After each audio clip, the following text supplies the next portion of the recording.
Copy that. We are clear for tomorrow.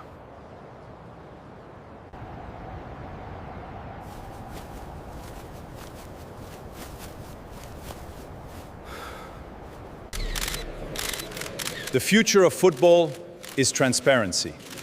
We are entering a new era of integrity.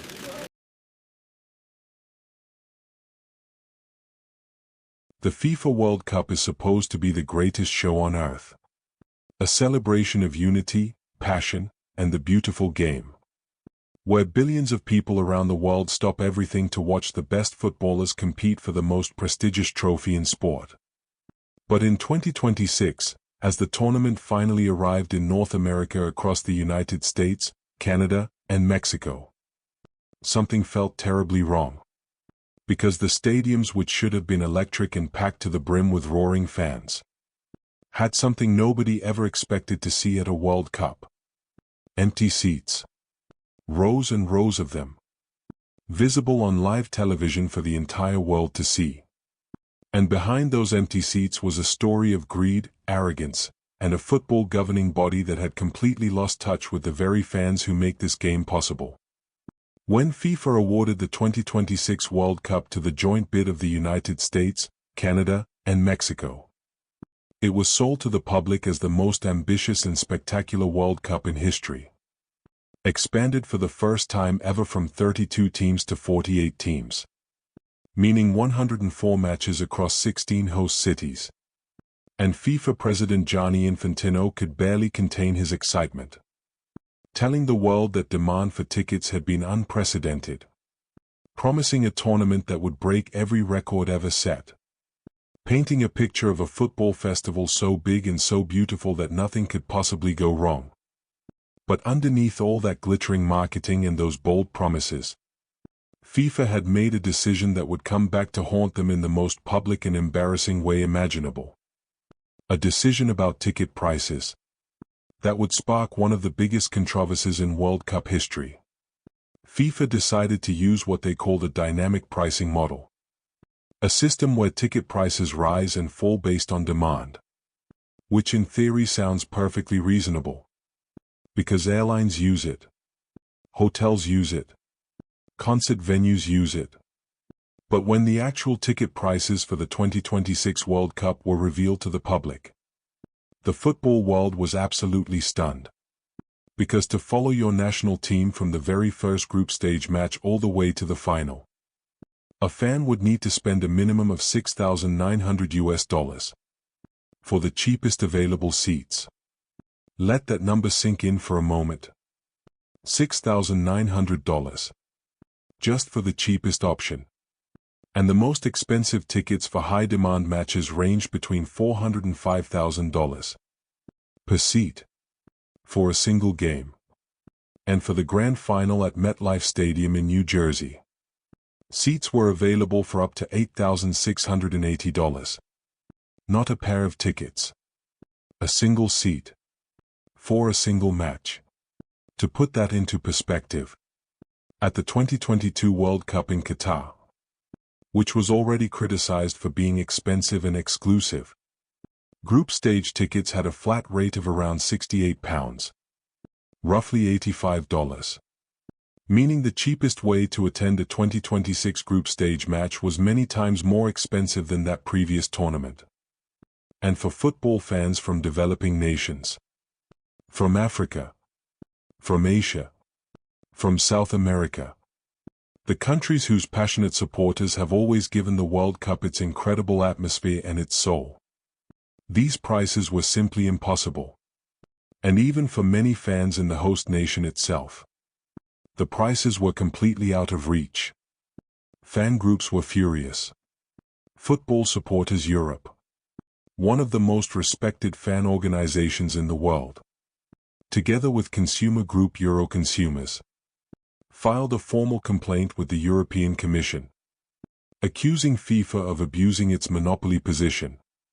And their statement was absolutely damning. They said, FIFA holds a monopoly over ticket sales for the 2026 World Cup, and has used that power to impose conditions on fans that would never be acceptable in a competitive market. And it was a serious legal and moral accusation. That was just the beginning of the storm that was coming. FIFA was not completely blind to the public outrage. And as criticism mounted in late 2025, they announced what seemed like a gesture of goodwill, releasing a limited batch of £45 tickets for each of the 104 matches. But Football Supporters Europe quickly pointed out that these discounted tickets were mostly gone within minutes of going on sale, long before most ordinary fans even had a chance to buy them. And Gianni Infantino meanwhile refused to back down, defending the dynamic pricing model publicly and repeatedly, insisting that the demand was real, and the prices simply reflected the market. Yet the numbers told a completely different story. Because just days before the tournament kicked off, tickets were still available on FIFA's own website. 475 of the 104 matches. Only 29 games had sold out, before a single ball had been kicked. For a tournament that FIFA had described as having unprecedented demand. That was a deeply embarrassing and revealing statistic. Then the tournament actually began, and the full scale of the problem became impossible to ignore. The opening match between Mexico and South Africa at the legendary Estadio Azteca was a genuinely spectacular occasion. 87,000 fans packed into one of football's most sacred venues, creating an electric and unforgettable atmosphere. And for a moment, it seemed like the controversy might fade away. But then came the very next match. South Korea versus Czechia at the Estadio Akron in Guadalajara. And as the cameras panned around the stadium, what the world saw was shocking. Because despite FIFA's official attendance figure of 44,985, in a stadium holding 45,664, rows and rows of bright red empty seats were clearly visible, particularly in the center of the East Stand, and near the pitch-side VIP sections. The official numbers said the stadium was almost full, but the television pictures told a completely different story. The images went viral almost immediately.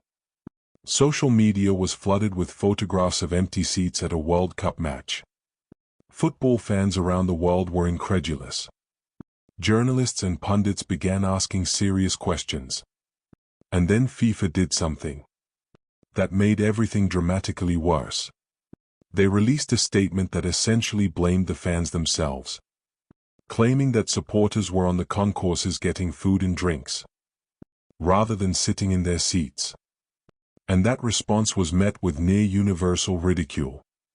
Because the idea that thousands of fans had all simultaneously decided to leave their seats at exactly the moment the cameras were rolling was simply not believable to anyone watching.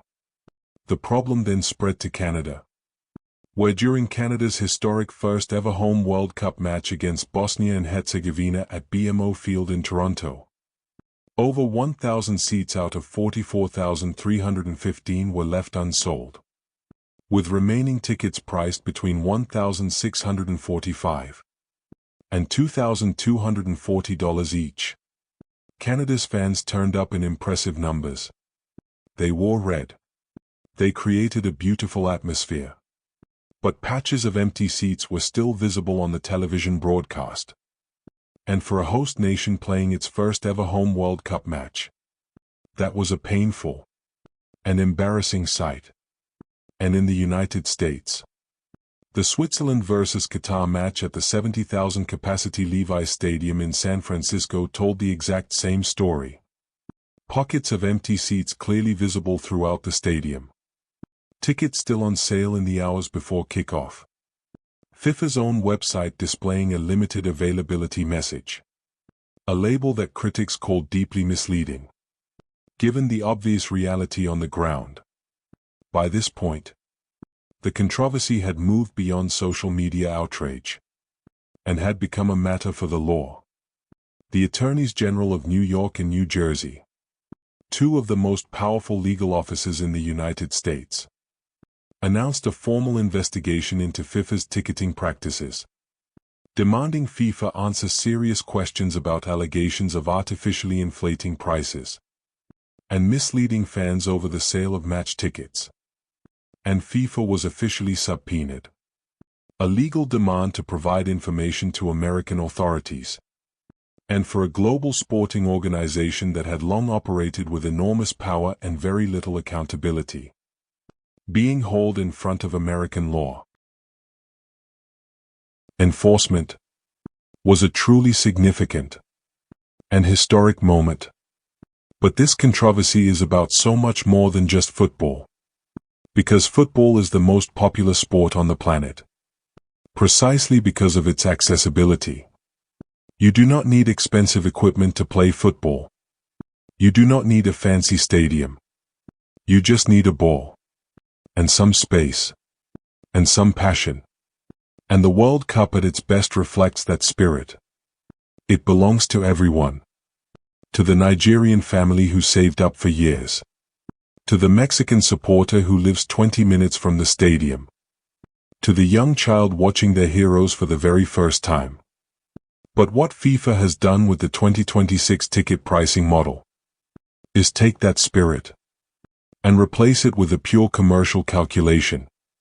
A calculation that does not care whether the person buying the ticket is a lifelong football supporter who has dreamed of attending a World Cup their entire life. It only cares about how much money can be extracted from each transaction. And the result has been empty seats where there should be passion. A hollow atmosphere where there should be noise and color and joy. And a global conversation about greed, instead of about the beautiful game.